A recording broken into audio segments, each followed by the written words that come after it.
Hey everyone. Today we'll chat about Taichen's frantic call to the Chief of Staff, urgently demanding Choi Douguang's arrest. However, the Chief of Staff refused, scolding Taichen like a child, saying you can't order his people around. He firmly stated to follow proper channels, fearing complications would bring trouble. When the two were arguing, Choi Douguang realized the danger and blurted, "Let's go, hurry." His subordinates didn't hesitate, and turned around like they were playing musical chairs, shouting "Stop, stop." And just like that, Choi Douguang magically escaped from the Prime Minister's residence. He could practically write a guide on how to make a getaway.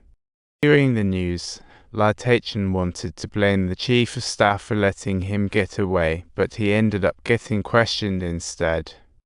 The Chief of Staff stated that Choi Douguang and other members were just chatting and gathering at the 3rd City Security Brigade like they were at a party. They had already chosen betrayal, so Taichen issued an arrest warrant and dramatically declared, "If anyone resists, we'll handle them right on the spot. Just take them down, take them down." He was as excited as if playing a shooting game, totally unfazed.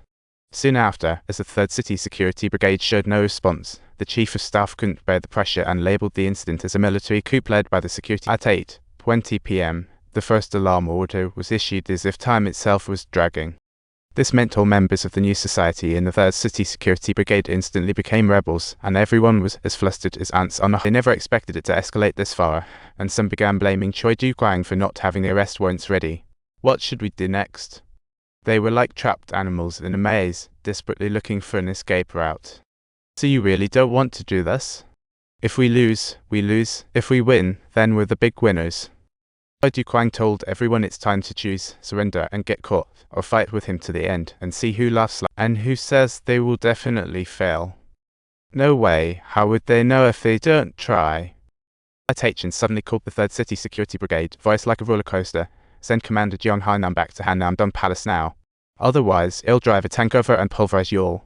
He hung up the phone furiously, sounding like he was at a boxing. Looking at this ruthless situation, Choi Douguang couldn't help but laugh, thinking this whole scene was downright hilarious. He commanded the commander of the 2nd Airborne Brigade, Du Hichiol, to bring the 2nd Airborne Brigade over. It was like conducting a symphony. Everyone was dumbstruck, realizing those were frontline troops. Once involved, no turning back. Everyone babbled and dissuaded him, but Choi Douguang turned a deaf ear, stubbornly not listening. They'd all be dead anyway, so what was the use of worrying then? Ultimately, Lieutenant Joan bravely stood up, like a hero, proclaiming, "We can't just sit here and wait for our doom." He stated that his 9th Division would send 2 brigades for support first. "Now, let's see who else steps up." Seizing the chance, Choi Douguang opened the door. "Leave now if you want, otherwise, let's march into darkness."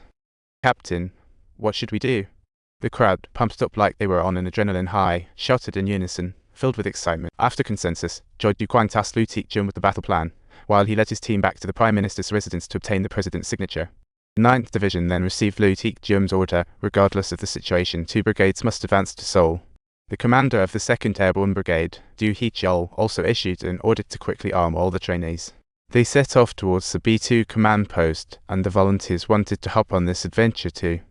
Soon, the highly mobile 2nd Airborne Brigade swiftly entered Seoul like a pop-up shop. However, the commanders were as anxious as ants on a hot pan, realizing there was clearly no defense force here. If the 2nd Airborne Brigade arrived, what would they use to stop them? Upon learning of the situation, Taichen contacted the 3rd Field Army headquarters, moving cautiously. The National Defense Minister was currently missing, and he hoped the other side could dispatch support. After confirming the route and distance, the field commander quickly gave the order. Even with support, the speed of the 2nd Airborne Brigade was just too fast. Help might not be able to catch up. At this moment, Taichen sensed danger. He had to block those bridges to stop them. But to do that, he'd need at least enough personnel, and with his current numbers, it was clearly insufficient. After much thought, Taichen decided to take extreme measures and prepare to block the citizens on the bridge to deter the advance. He didn't believe they'd dare march over the citizens' bodies, thinking this plan wasn't half bad. As the 2nd Airborne Brigade arrived at the bridge, they found a serious traffic jam ahead. Reluctantly, they had to stop temporarily, waiting for crowds like it was New Year's.